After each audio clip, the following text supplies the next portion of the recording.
Haribo! Such an honor to have you here with us. You know, you have been such a guide, an example, a light in my life. You're just such a positive, uplifting presence. You know, you've answered so many questions for me over the past years. You've really spent considerable time with me, you know, guiding me and helping me find clarity on some of the biggest questions of life. And it's an honor to have you back at Bhakti Yoga Conference. Thank you so much, Jack. I'm so honored to be here. Thank you. Yes. And so we decided before we get into the first question, which is, you know, the origin question, we thought, would you open with some prayers to set the mood? Yes, I love to do that. So, first, let me say just a little prayer of gratitude to my teachers, and then I'll share another prayer from the child saint Prahlad Maharaj. Om Timarandasya Yananjana Salakaya Chaksun Militam Yena Tasmai Shri Gurave Namaha. So that one was in Sanskrit, but excuse me, that one was in English, and now I want to share one. That one was in Sanskrit. Now I want to share one in English. This is from the little boy saint Prahlad Maharaj. He says, and I think this is really a prayer for building community, because it's sort of a prayer for everyone. So he says, may the entire universe be blessed with peace and good hope. May everyone driven by envy and enmity be pacified and reconciled.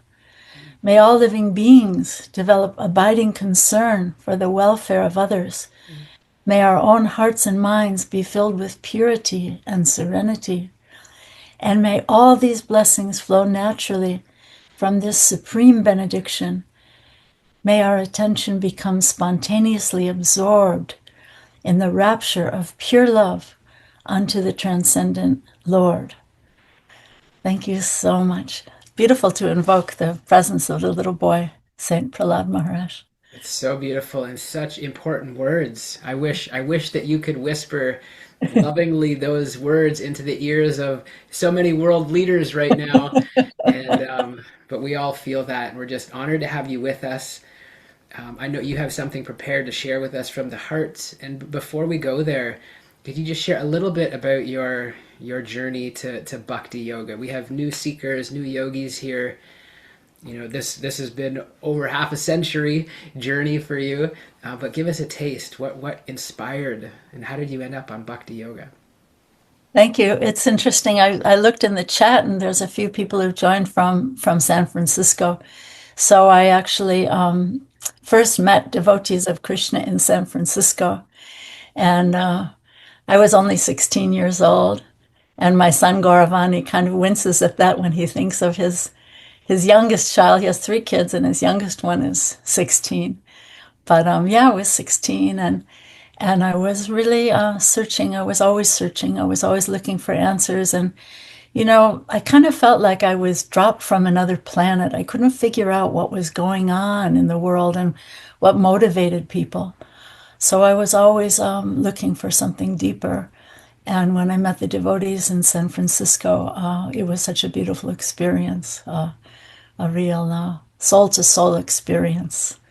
Yeah. So then I went with there was a group of devotees, a group of 6 adults and one baby, who were on their way to London to open a temple in London, which is where it's a great history, which is where they met George Harrison and the Beatles. But I went with them to Montreal. They were going to Montreal, where Prabhupada was resident for a few months, and they were going to get his blessings. So I went with them, and I met Srila Prabhupada there. And that initial experience of that soul to soul experience was really, deepened and validated and clarified in such deep ways when I met my guru, Srila Prabhupada. So, yeah, that's kind of a little bit of a beginning story. Amazing. And there's, of course, so much more to the story, but that gives us a sense of I love that you were kind of this idea. Maybe some of us can relate. Like we're born in a different planet, not, just seeing the world differently, having What's different. going on here? Some of us are feeling that right now. And we could spend easily an hour just on your journey and soak up so much nectar from that. But you have an important topic. Yeah. uplifting women's voices, right? And Yeah. this is part of your mission at Urban Davy. Yeah. So maybe we'll turn it over to you, kind of share what's on your heart, and then we'll get into some more dialogue. Yeah, thank you. You know, one thing I did want to say about Srila Prabhupada, it's very interesting because I had that soul to soul experience when I first came into the temple in San Francisco from both the men and the women. I felt like for the first time in my life, I wasn't being objectified as a woman. I was really, it was a beautiful experience. And then, as I said, you know, meeting Srila Prabhupada just so much validated that. But I wanted to share something he said. He said once that his mission had actually become successful because he included and engaged women equally to the men. And that was a revolutionary idea at the time. And it was a departure from the norm in India. And he was really severely criticized for that by his godbrothers and other people back in India. So that was, you know, that was something interesting I thought to share. But but yeah, I was thinking, you know, once I attended this conference, it was a women's peace conference, and this woman spoke who was a high court judge from India. And she shared a reflection that was really a powerful image for me. She talked about a traditional Indian joint family home where several brothers and their wives would be living together with their parents and their children. And traditionally, that large kind of home would have a courtyard in the center where all the cooking, the family meals, family meetings would be held. And there would traditionally be a terrace veranda facing out, facing the outside world. So the women would usually be inside in the courtyard, cooking, dealing with family issues, caring for each other, for the children, caring for the elders, healing the sick members of the family with herbal medicines, probably handed down from their grandmothers. And the men would tend to be outside on the veranda, facing out, facing the world, reading the newspapers, speaking about politics or the latest advances, maybe in science or technology. So, of course, today many women are facing out into the world, making important breakthroughs in science, medicine technology. But the way she was explaining this was that women were traditionally holders of community, and I was really moved by that image. So yeah, so I wanted to speak a bit about this urban Davy gathering that we hold once a month. It began in person at Bhakti Center in New York City, and then during COVID, it moved to an online gathering. And now it's become an international gathering of women of all ages and backgrounds. And so I really wanted to invite the women who are joining us on this podcast to join us. If you go to my website, Jack, I think you were going to post that, rukminiwalker.com, you can click on a link to join us. And if you can't make it live, each session is recorded, and you can always listen to the recording later. And I have to apologize to any guys who are online. It's only for the women. So sorry, guys. And just so you know, I just put the link in the chat. We'll share it under the replay as well for those to stay connected. And I just got to say, just quickly, I mean, it's so true. I think about the women in my life, my mom, all of the women, and there's just like a different quality and softness and compassion and love that is so needed. And so it's for sure what holds community together, what uplifts and nurtures, and we wouldn't even be here if it wasn't Yeah. for. So Yeah, the mom is the first guru, right? And Jack, I think it was your mom who first suggested to you that you do yoga, wasn't it was, it? I yeah, think you told me that. that's exactly Yeah. right. So my guru Srila Prabhupada used to sometimes talk about whenever there's a gathering on spiritual topics, there'll always be more women present, often more than the men. And of course, we see this in yoga studios, often in churches, temples, and maybe even today. I'm looking at the little gallery. Today, yep, Maybe more. even today, there's more women tuning into this podcast than men. Yeah, but often it's the men who are speaking or leading. And I sometimes wonder, where are the voices of the women? So that's why I began this Urban Devi community. It's a community, sharing our time together and hearing from each other on different topics of interest, especially for women on the spiritual path or the path of bhakti. And the women who lead these discussions are longtime practitioners of bhakti. They're professional women, psychiatrists, healers, psychologists, writers, poets, professors, family therapists, advanced yoga instructors, diplomats, etc., on and on. So each month, one of them will present her thoughts, delving deeper into topics of interest to women in the 21st century. And then we try to share, then we break out in little groups and we share our thoughts. Yeah, so I really feel like the gifts that we have, each of us, are given by God, and they're meant to be used for God to uplift the world, whether it's within our family or in our community or the outside world. And I strongly believe, without stereotyped ideas of what a woman can do or should do, I think that's really important also. Creative energy is given by God. It's meant to benefit ourselves and others. And if it's not used like that, it can turn into destructive energy and destructive to ourselves, to others, and to the world. But I also wanted to make the point that, often we see that men who are spiritually advanced in all cultures, and Jack, you're an example of this, also show a highly developed feminine sense of compassion, kindness, care. Look at history. There's hello, Manjuali, my dear. So good to see you. Thank you for tuning in, my dear, dear, dear sister. Yeah, so it's so funny. I noticed Manjuali, and I was just about to mention Jesus Christ. Yes, compassion, kindness, care, right? Jesus Christ, St. Francis, Sri Chaitanya. And it's even said that Muhammad himself wouldn't even kill a harmless insect. But in every culture, I think people of all genders find more solace and shelter in the merciful and compassionate feminine side of divinity. In Christianity, Mother Mary; in Tibetan Buddhism, the goddess of mercy, Tara; the Sufi poet Rabia; and Sri Radha, the divine feminine goddess of the Bhakti Yoga tradition. So a little bit about Sri Radha. She is the joyful pleasure energy of Sri Krishna. And even the path of Bhakti itself, Bhakti Devi, I love this. Bhakti Devi is herself a goddess, expanded from Sri Radha. And we are all her expansions. I actually have a picture of her here. I don't know if it's going to show. Here's a picture of. It doesn't quite show, but Doesn't quite show. It's a picture of Bhakti Devi that I found. Yeah. amazing. So anyway, we're all her expansions, and our very nature, as is explained in the Bhakti Yoga tradition, is meant to give pleasure to our source, the divine couple, Shishi, Radha, and Krishna. So a little bit about Bhakti Yoga. What is Bhakti Yoga anyway?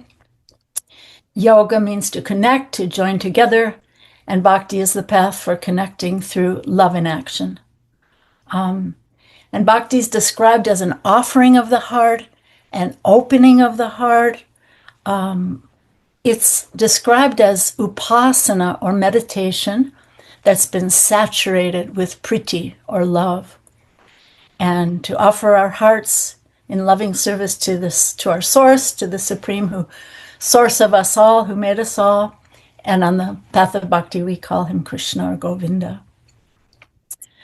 So to be more specific, in bhakti, we worship this original supreme masculine, Sri Krishna, in loving consort with his most beloved Sri Radha, the original divine feminine persona or energy.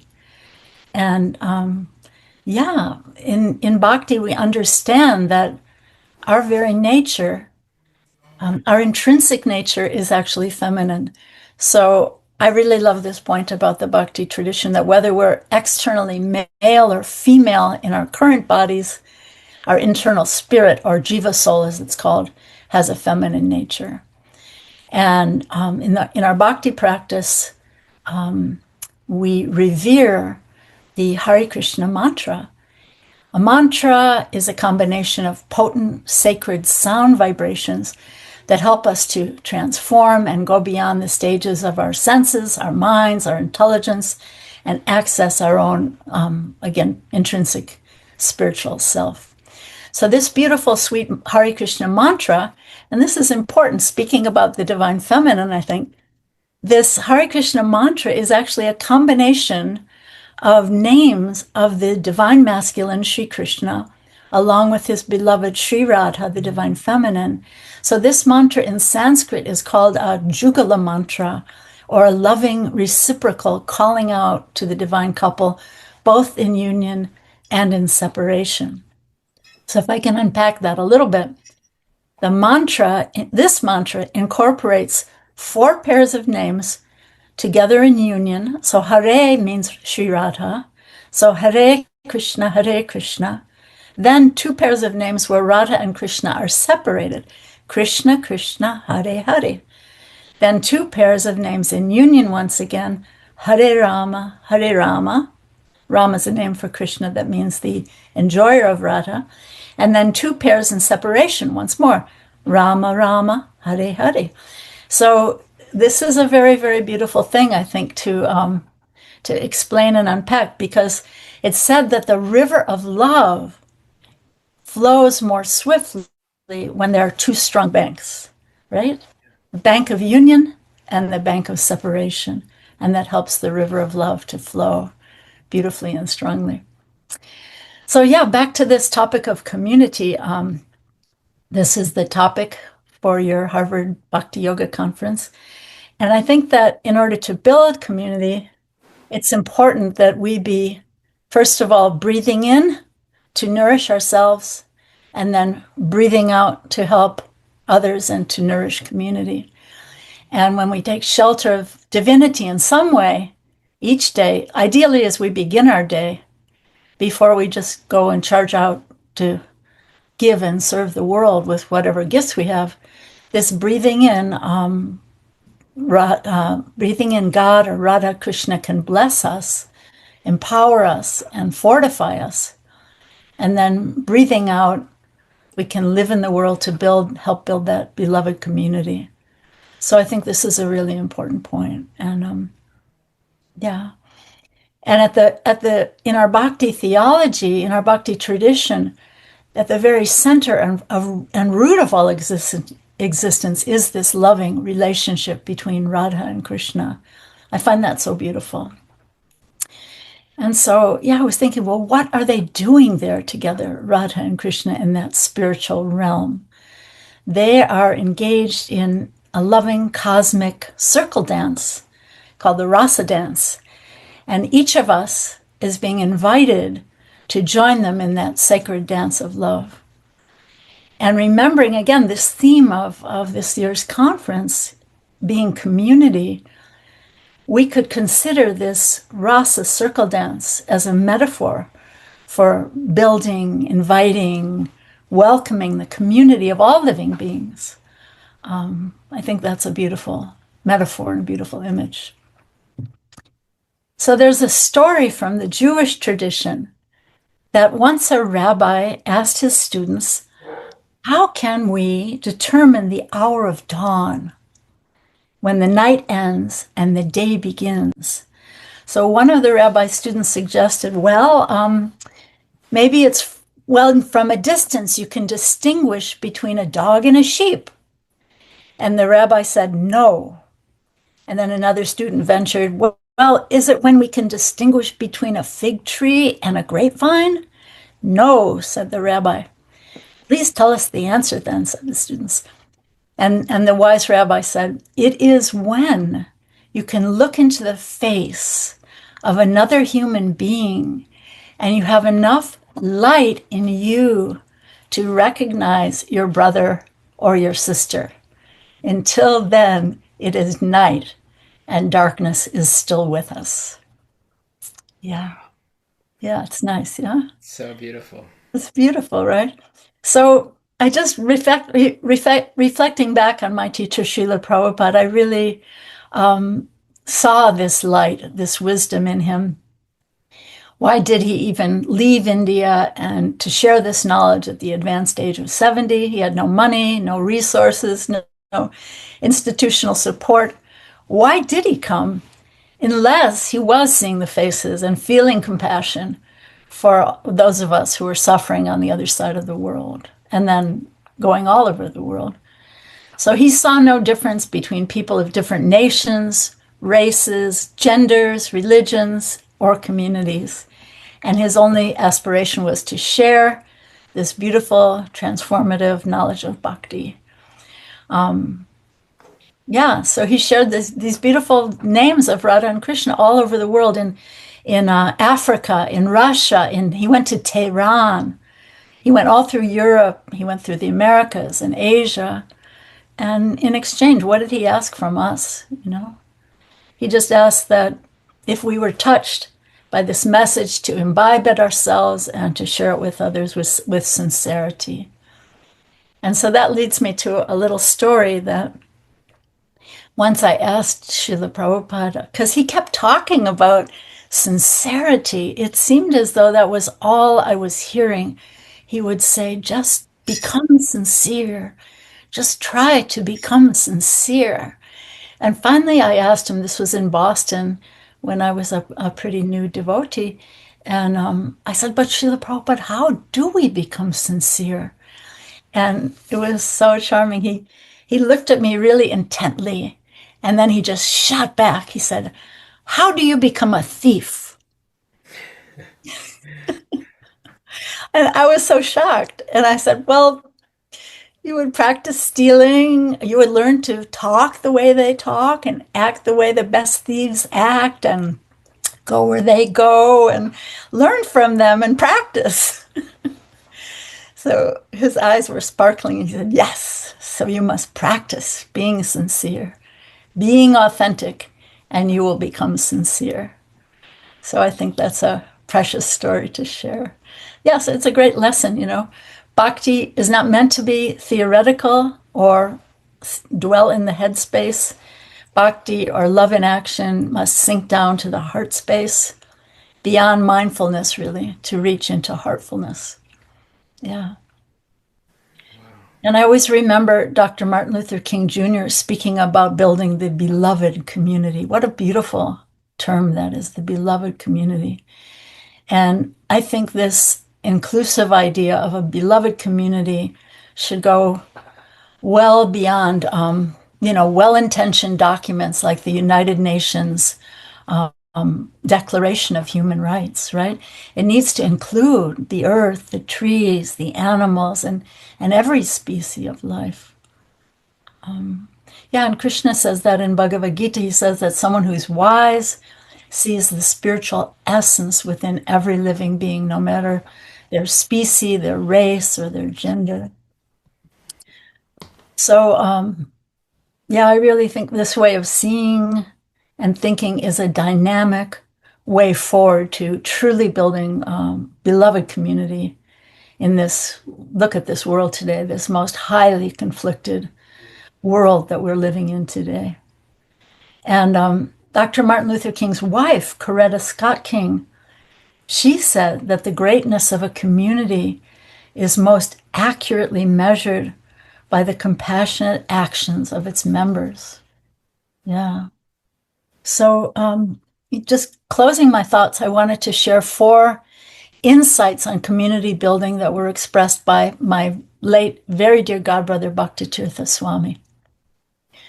So he said, first of all, to remember that the success of my life depends on the quality of my interactions with others. And number 2, to reflect on the person I love the most and aspire to treat other people, everyone, other animals of the earth, right, with that same quality of love. And number 3, to reflect on the person I love the most and to aspire, number 3, in any conflict, to first see my fault first and then look for a chance to grow and seek some kind of synergy. And number 4, to remember that the people in my life right now may be the ones who are with me at the important time of my death. And this is also very important. According to the Bhakti path, whatever we practice in our lives will be tested and is most likely what we'll remember at the end of our lives. So, yeah. So we hope and pray to remember God, right? Radha and Krishna at the end of life, calling out their beautiful, sweet names in love. And so I just wanted to share another couple of sweet, beautiful prayers to Radha and Krishna. These are by two Goswamis of the 16th century who also had their feminine, divine feminine form in their spiritual nature in eternity. So the first one is from Srila Rupa Goswami. He says, O Master of Radha, I am yours. O beloved of Lord Krishna, I am yours. I offer to both of you my thoughts, words, and deeds. You too are the goal of my life. O Shri Shri Radha and Krishna, you are like two great oceans of mercy. Please be merciful to me. I take shelter of you. I surrender to you. Although, and I find this so touching, he says, and although I forget you every day, please engage me in your loving service. And yeah, so that's a prayer from Srila Rupa Goswami. So I hope these thoughts about community building have, from this beautiful Bhakti Yoga perspective, I hope this will be helpful to everyone listening. Thank you so much for this opportunity, dear Jack. Thank you, Rukmini. That was such a beautiful offering and gift. And just like, thank you for really being so intentional of taking, these important teachings from the Shastra, from your work with Urban Devi, and really weaving them into this theme of community, like very intentionally, very sincerely. Um, I've got a few questions prepared, and then, we definitely want to open up to audience Q&A as well. So we just got a taste of your journey, but we're talking over 5 decades, half a century that you've been on this path of bhakti. Obviously, you're a woman, you're a leader. It's very natural, perhaps, to get into feminine. But how has your relationship with the feminine in devotion? How has it evolved over time? Yeah, so thank you for the beautiful question. I have to say, from the very beginning, when I first met practitioners on the path of Bhakti Yoga and Srila Prabhupada himself, I was always so intrigued by this idea that whether we're male or female in our current bodies, our intrinsic nature and our spiritual identity is feminine in relationship to God or Krishna. And just the idea that the path itself, Bhakti Yoga, is herself a goddess. She is an expansion of the divine feminine divinity, Sri Radha, who personifies loving devotion and compassion. So, yeah, no, I was thinking that once Srila Prabhupada said something very beautiful. He said, if you have a prayer, you should place it, where's my right hand? You should place it in the blessing hand of Sri Radha. And he said that even if you're most unqualified, she will plead your case and recommend you to her Krishna. Isn't that beautiful? I think that's just so beautiful. And so I feel like in bhakti, we also need to represent this compassionate mood, which is, I think, a very feminine concept. And it's interesting, when we think about yoga, other types of yoga are really sort of achievement based, ascending processes, but bhakti is a descending process. It's a path of grace. Of course, I also need to act in a way to receive that grace. So it's a reciprocation of love. But yeah, I think that feminine ideal is so present in compassion, in community building, in bhakti. So to me, that's always been important. Yeah. It's beautiful. And I love how you also spoke about this idea of all of our souls, right? We're an eternal, pure spirit soul. We know that from bhakti, but just this idea that we're actually all feminine, right? There's like the divinity, Krishna is masculine, but we all have this feminine quality. How does that shift the way that we understand our identity, or gender, the way that we interact in the world? How can we, I guess, maybe practically engage with that? Yeah. I think it's a, accentuating that feminine nature. It's a reciprocation. It's a reciprocal relationship. It's a loving exchange. It's not, again, about, sort of storming the gates of heaven with all of my great knowledge, with my renunciation, with my, on and on and on, right? It's about receiving that grace and acting in a way that I can receive that grace. It's like there's this beautiful word in Sanskrit, Anjali, when you put your two whoop, when you put your two hands together like that. Yeah, That's considered the highest form of prayer. So, yeah, this reciprocation of putting my hands together in my Anjali and accepting the grace and offering my love. It's a give and it's a take, right? It's a breathing in and it's a breathing out. Yeah. beautiful. Let's bring it to the urban Devi. I mean, it's just such a beautiful mission and offering that's been created.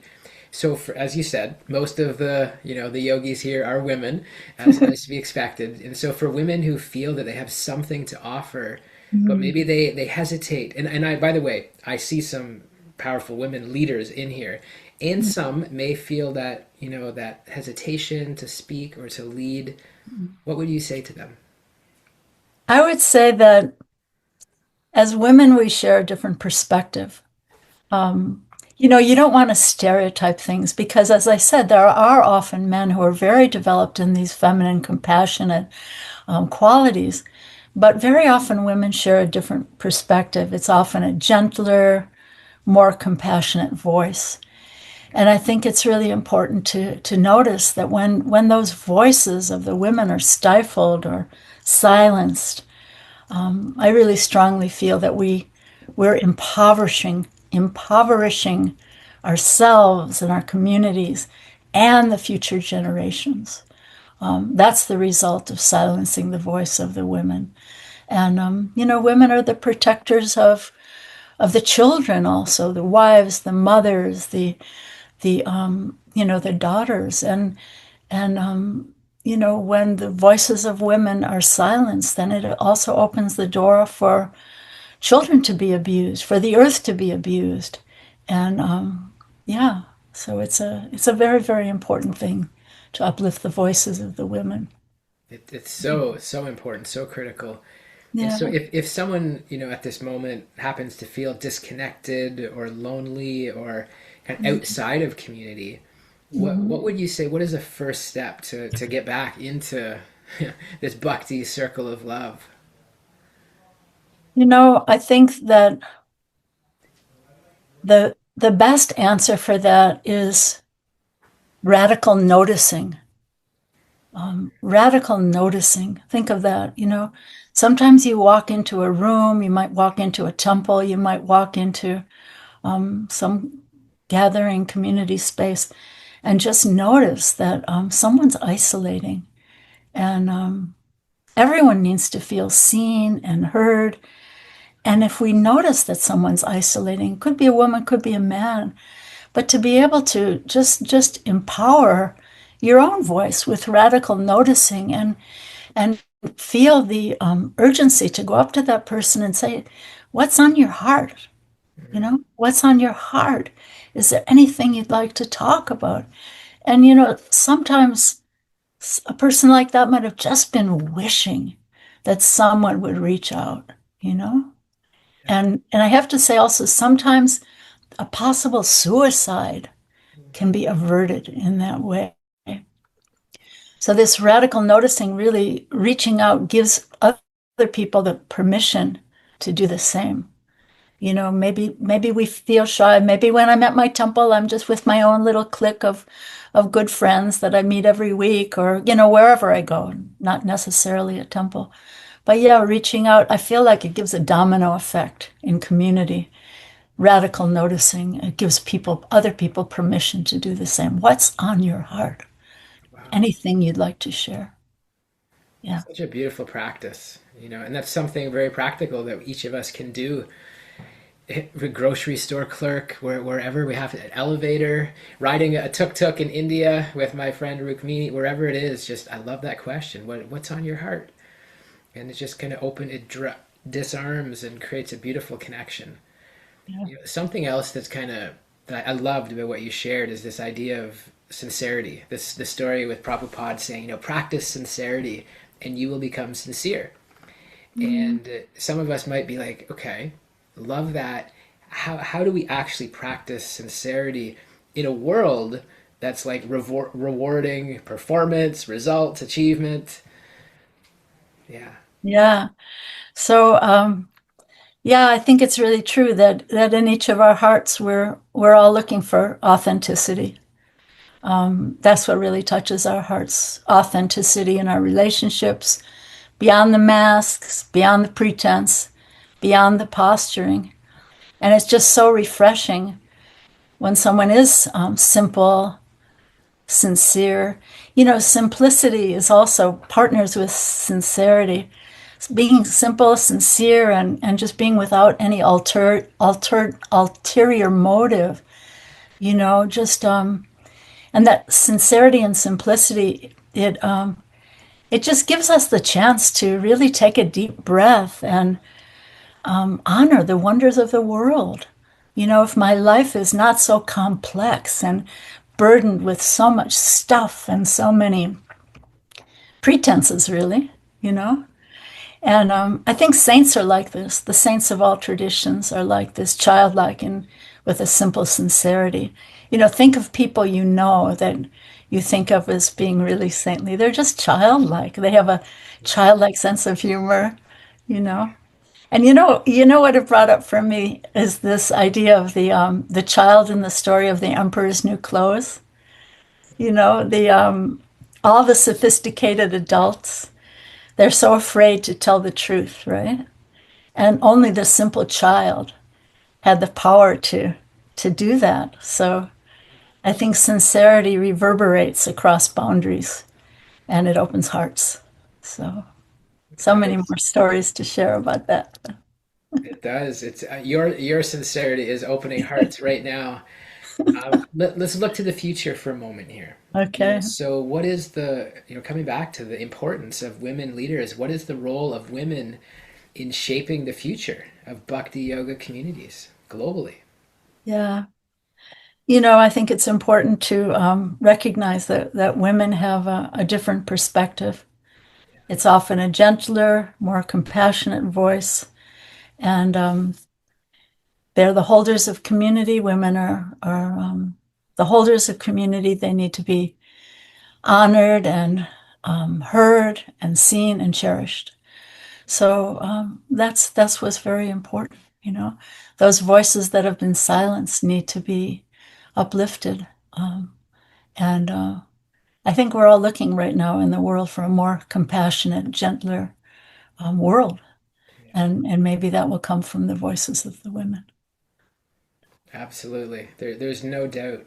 And I personally pray that that your prayers manifest. So let us collectively keep doing the practice. But let's talk about that for a second. Practice. So you shared something really beautiful. This idea of that the quality of our life is really directly proportionate, essentially, to the quality of our relationships. And what is one practice that we can begin today to really begin to start to deepen that love?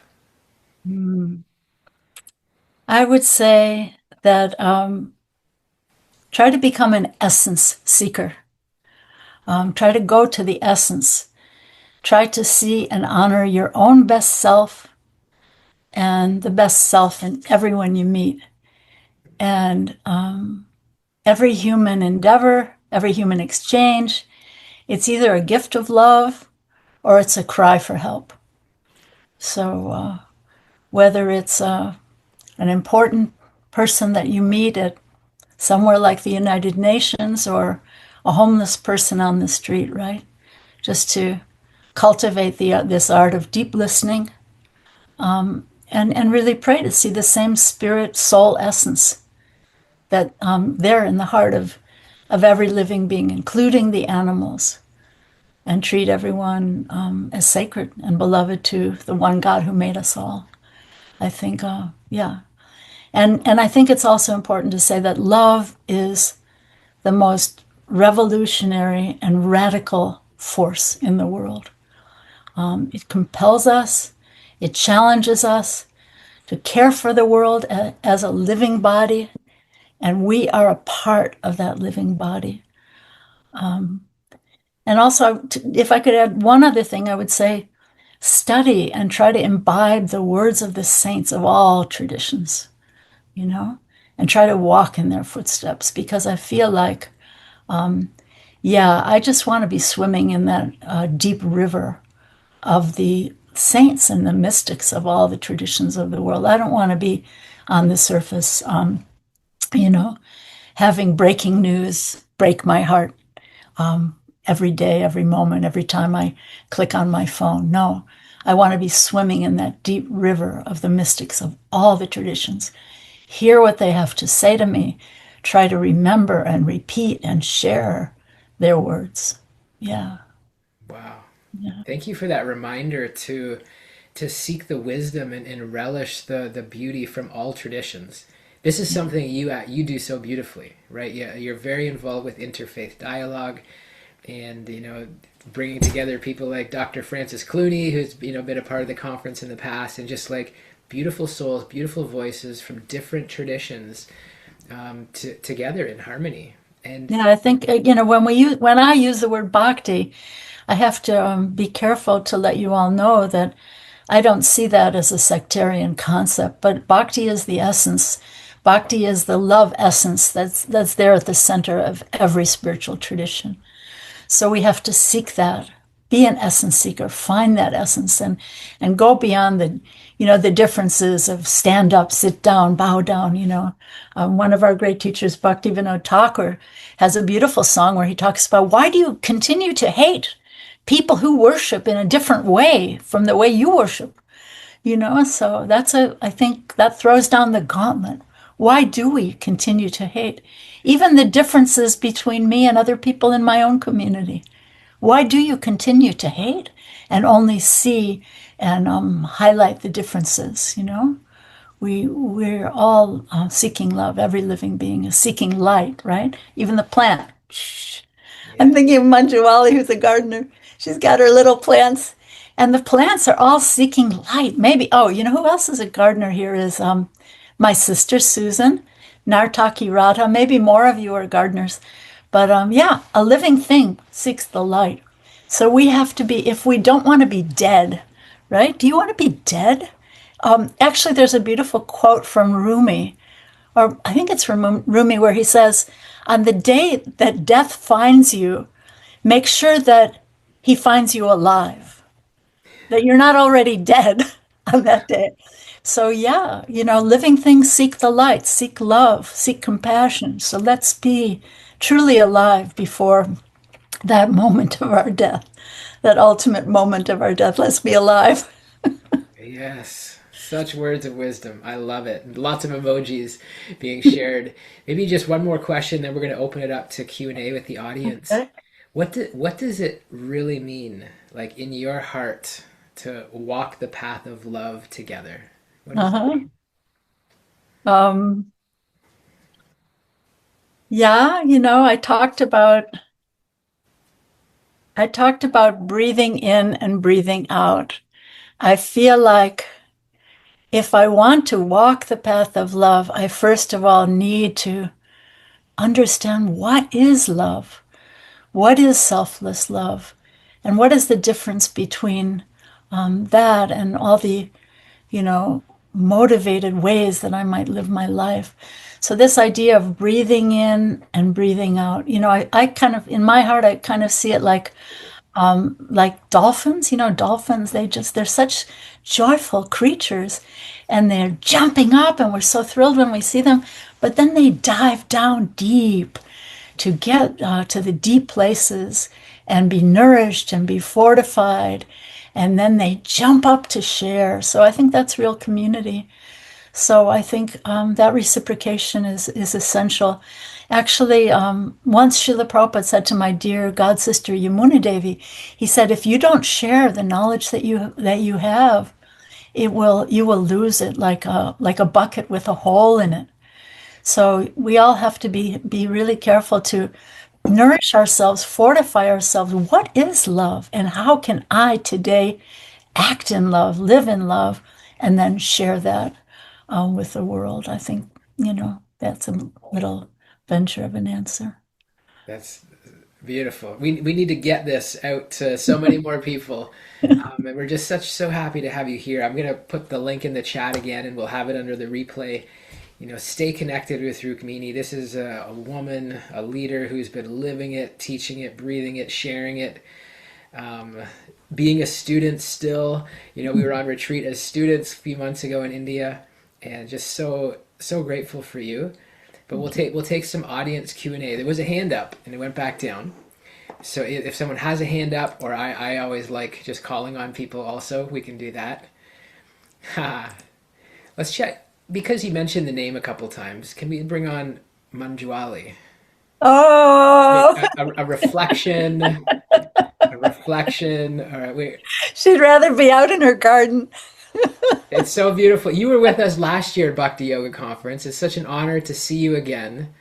Welcome back. Thank you, Jack, and my dear god sister, Rukmini. I just came out of the garden. I've got mud in my fingers. But I just came to actually honor you and how I just wanted to say that it was so wonderful how you wove together the divine feminine. That is, they say in India, there's in Vrindavan, there's only one Purusha, Krishna, and we're all Prakriti, which means that we all have that feminine to Krishna's masculine. And I really, really loved what you said about essence as well, because at the core of presence is essence. And so we show up with our presence and our humility and our gratitude, but we have to be like the bumblebee going for the nectar. And I think you really shared that in such a beautiful way today that actually our bhakti is relational, Mm. and we're in relationship with each other, and because everyone has a spark of divinity, and we're in relationship with the nature kingdom, you know, and we're in relationship with the divine. That is, the hand of God is everywhere. Mm. And that is such a joy to know that Krishna's portable in the name. And you told us about the name. The little holy name is divinity. He's on the altar. And his presence is throughout all faith traditions and none. And that is actually the broad church bhakti path Beautiful. that is inclusive and present with humility. It's not just about me and my organization. It's about the path of love. Because bhakti, and you said it's so beautiful. So I just want to say the path of love is the path of presence, is the path of action, action in the service of divinity. And that's kind Beautiful. of cool, isn't it? And you did it. Beautiful.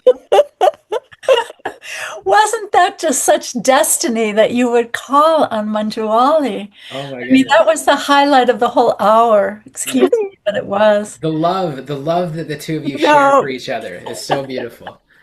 yeah, we shared a house, and we have a long relationship. And And our and our our boys our boys used to bath in the same tub our when they were boys shared a 3 and 4. bathtub. And they're Amazing. almost mine is 50, yours is so anyway, but it's 49. Amazing. Well, thank you so much, okay. Manjuwali, for sharing your love and your heart. Let us send our and where are you calling in from? Where's your garden? Glastonbury, UK. UK. Okay. Well, we are sending our love, gratitude to Thank you. Glastonbury. And Well, that was sprung on. Much love, Rukmini. Much Thank you, love. Jack. Thank you for bringing your beautiful presence and the light of the garden and the dirt of the earth, Mother Earth. Yes. I get to call another a yogi, a dear friend here, Amy Pruitt. On she's a longtime member of our yoga community. This is a woman who is a leader who's out there making a difference in every way. But just reflections from you, Amy. Questions for Rukmini. What is on your heart? Oh, we don't have sound somehow. You're off mute, but it's one of those things sometimes where. Oh, Now we got you. you're back? You're. Oh no, that was you, Rukmini. No, Is this, can Oh, you now hear me? you're back. Now you're back. Good. we hear you now. Happy to hear your voice. Change my microphone when I go between home office and work office. Yeah. Oh, thank you so much for being here, Rukmini. It was a pleasure to hear you. This is one of the first calls I've had the opportunity to jump on in this Bhakti conference. But I've been, as happy as Jack said, I've been with the community for many years, and I'm a lawyer myself, and I practice in Charlotte, Virginia, intellectual property and helping with trademark and copyright. And I've been part of this movement in the law to help more well-being for lawyers because it's a very stressful industry, as you can imagine. And I loved everything that you had to say about just respecting and honoring the feminine within. And I have a unique, I guess, family life and relationship where my husband is the one that stays home with the kids. And it's very, I mean, he's a retired military, so he's very task oriented and would love to go back to work, but has had a lot of health issues.